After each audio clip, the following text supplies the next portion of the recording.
Hi everyone! Mandy from Designs by Miss Mandy here. So a while back I shared a video about some basics of designing 3D cut files. And in that video I went through the step-by-step process of creating a cube style box, and today I'm going to do something really similar.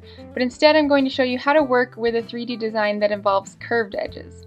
So once again I'll be showing you how to create a simple box design to illustrate this concept, but I'll also show you another example utilizing a more obscure shape. So let's get going. So the first thing I'm going to do is go over to my toolbar and grab my ellipse tool. And you can just find this over here or just use the shortcut L on your keyboard.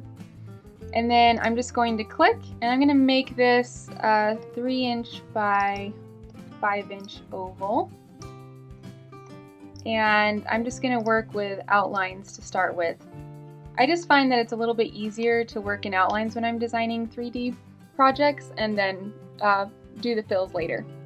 Okay, so we're going to use this as our base for our box, but how do we know how big to make our sides?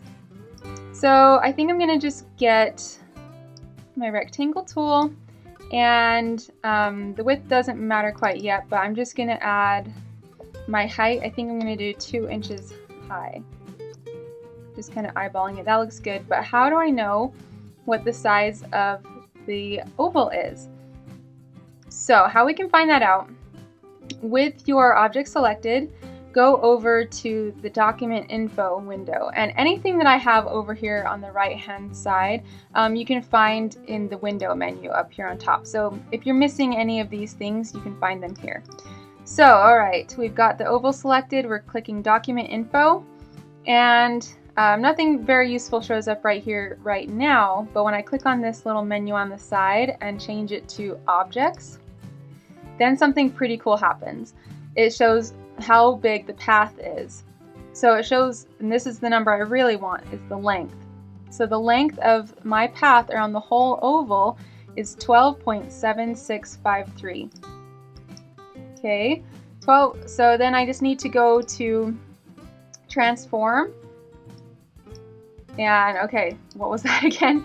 It's kind of a weird number. 12.7653. Okay.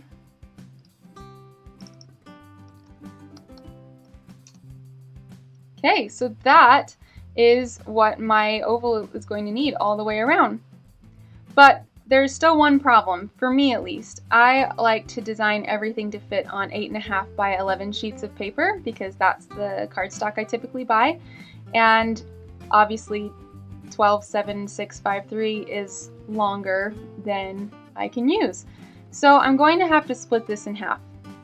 Before I do that, this is not very scientific, but I always, whenever I'm doing something that has a curved edge that goes outward, I always lengthen the side just a smidge.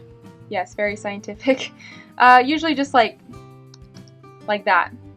I've just found that it can end up being a little bit short if I don't do that. Okay. So there's a couple different ways you can divide this in half. I'm just going to go to Object, Path, Split into Grid, make it 2 columns, and click OK.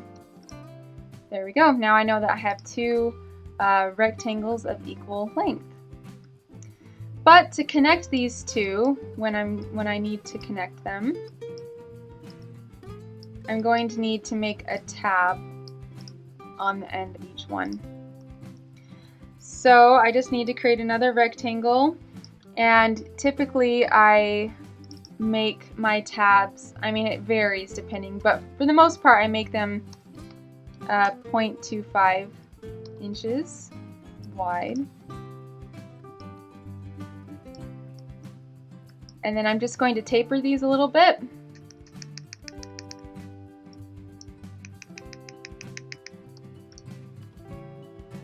Okay.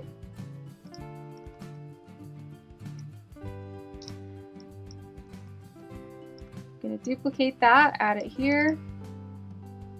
Okay, so I've got my sides almost finished, but in order to connect them to the bottom of my box, what is going to be my box, I'm going to need to add some little tabs on the edge. Now you don't want to add just one big tab like we did here. For this it's okay because it's connecting to a straight side, but since we're going to need it to curve, we're going to need to do a bunch of little tabs. So typically what I do for this is I just get a rectangle, make it half an inch wide and then a 1/4 inch tall. Once again, tapering the top. All right, so now I can just add this to the bottom edge of my sides.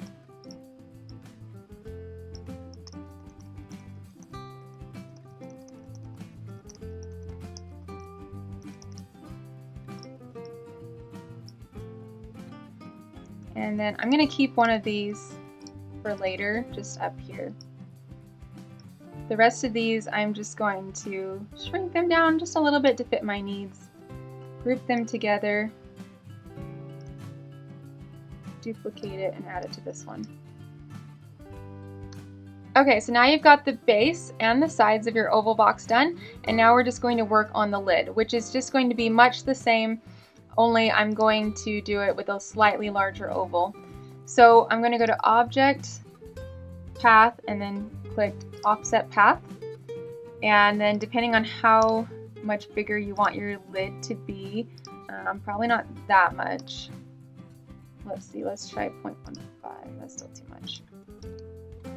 0.05 maybe? Maybe not quite enough. Okay, we're going to go with 0.8 in this case. Okay, so this is going to be my lid. I'm just going to move this over here. Okay, and now we're just going to pretty much do the same thing, just repeat the same process. Go over to see how long our edge is. So this time it's 13.27.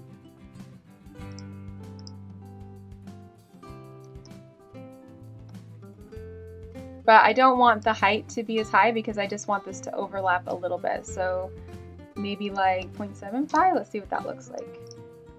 Yeah, so that'll overlap this much. Sure, looks good to me. Once again, we're just gonna need to split this in half. So path and then split into grid. 2 columns. Perfect. Okay, I'm just gonna take this little guy and sheet. Rotate him around. Perfect.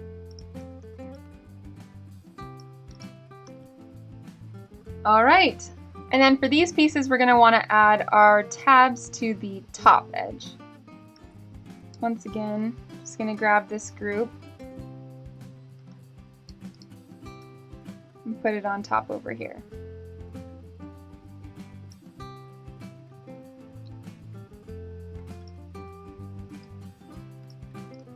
Select this.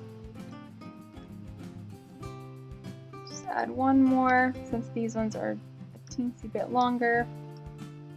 Squish them in. Awesome.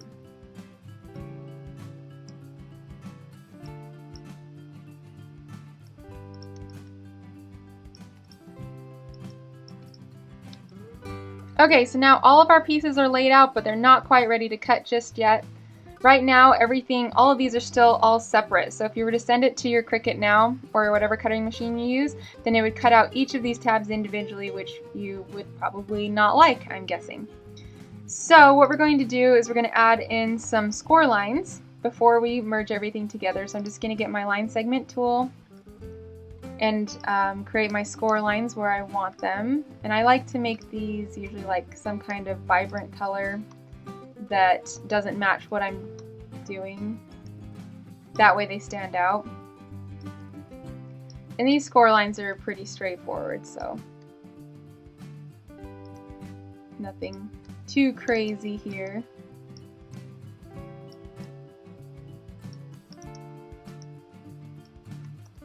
Okay, now that you have your score lines in, you're going to just take these and group them together. So you just select them, hold Shift, select both of them and hit Command G to group them. Alright, now I'm going to hide this just to make sure that everything merges together correctly. So with all of these pieces selected, I'm going to use my Pathfinder tool and just use the first one here that says Unite. And if all those other little lines disappear correctly, then that means everything was in the place it should be, and you don't have to worry.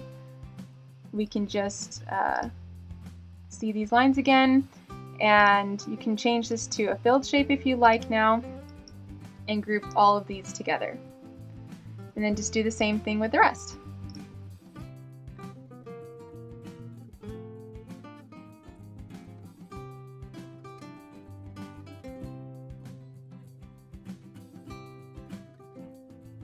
Alright, so we have all of our pieces done for our oval box. I'm just going to set these all aside for a second, and now I'm going to show you how you might work with something that's a little bit different shape. So I'm going to use my pen tool, find that over here, just use shortcut P to create kind of like a vase shape, just really quickly.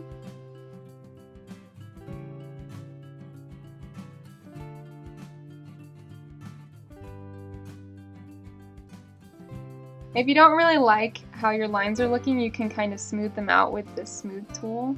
Sometimes that can make things look a little bit more natural.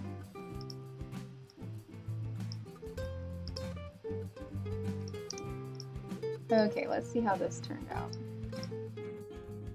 Not bad. I want this part to come out just a little bit more.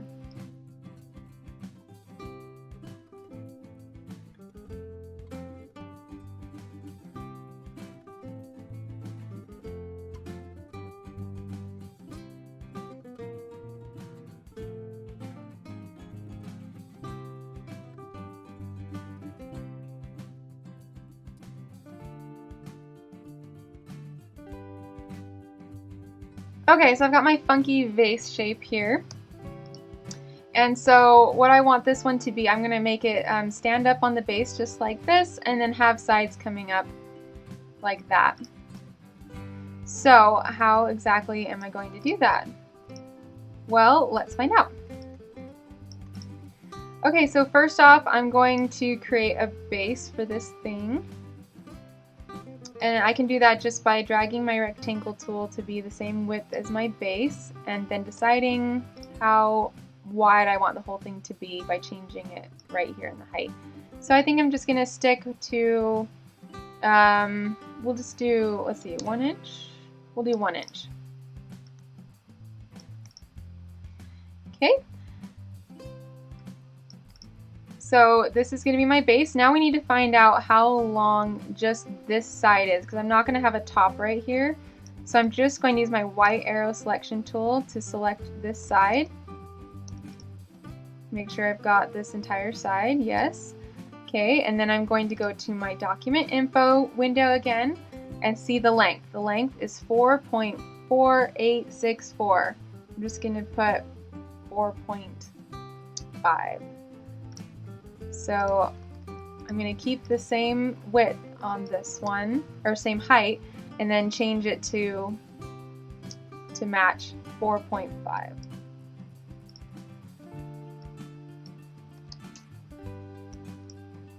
Okay, so now if I were to have this strip of paper, you have to kind of think three-dimensional here, but if you can imagine, this strip of paper is going to connect here at the base, and then this is going to be a fold line, and then this is going to come up and curve all the way around the edge, just like that. So now we just need to create one on the other side, since this is going to be symmetrical. And let's see how long this puppy is. Okay, awesome. It is 10.29.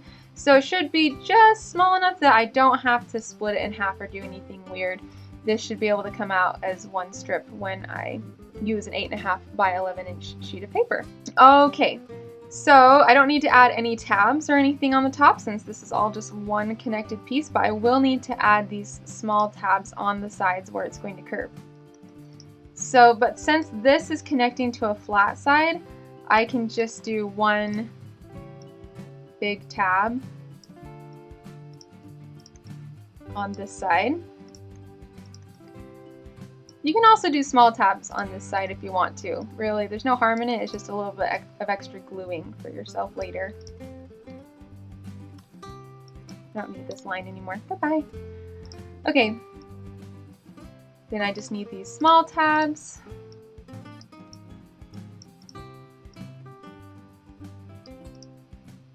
Make a bunch of copies. Ooh, did you see that? That fit like almost perfect. Sweet. Okay, do the same thing on the opposite side.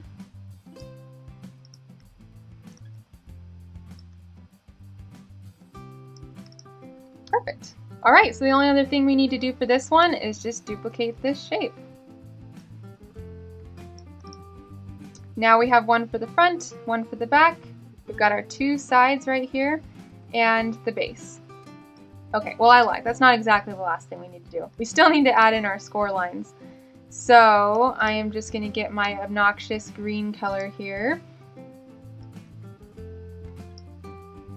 Add in some score lines where the tabs are. Just like that. Group them together, hide them for a minute, and with all of my base pieces selected, I'm going to go to Pathfinder and hit Unite.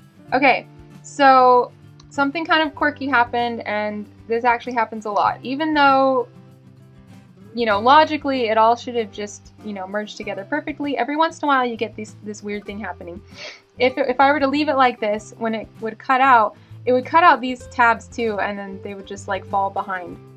So what I'm going to do is I'm just going to get my pen tool, and I'm just going to create this shape that overlaps this weird line that's happening in all the places that I need to overlap it.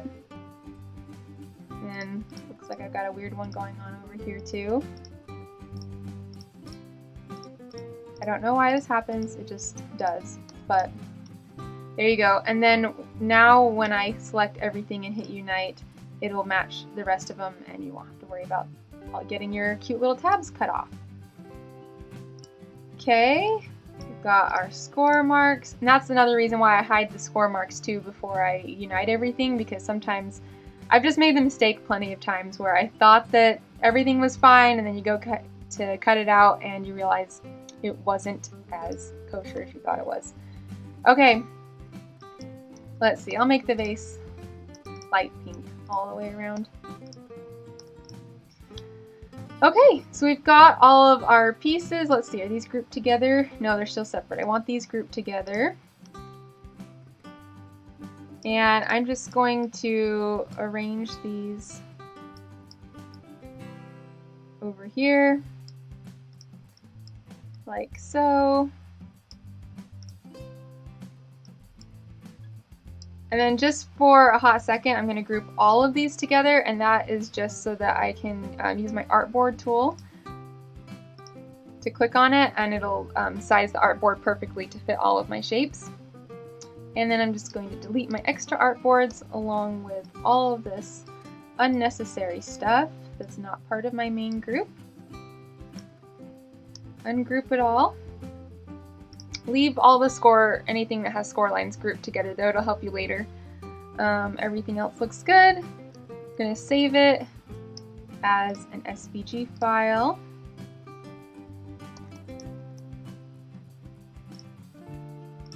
Hit OK. Now we're ready to open this up in Cricut Design Space. So we're just going to click on New Project, Upload, and then locate your file.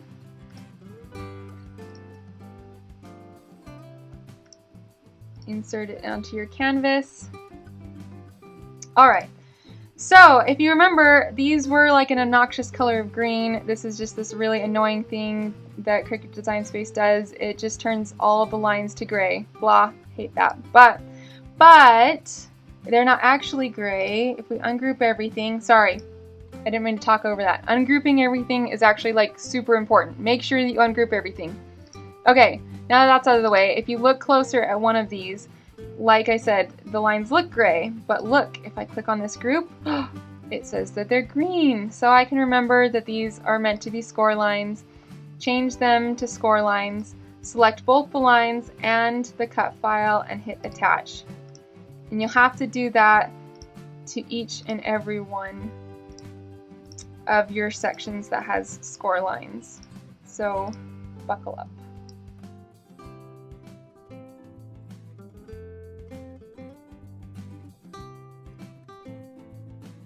And with that, you are ready to cut. So let's click Make It. And hopefully all of my calculations are correct and everything will fit on letter size paper. It looks like it did. Hooray! Okay, so from here on out, you know the drill, how to put everything through your Cricut, how to choose your settings depending on what kind of paper you're using. Make sure you have whatever scoring tool that you need.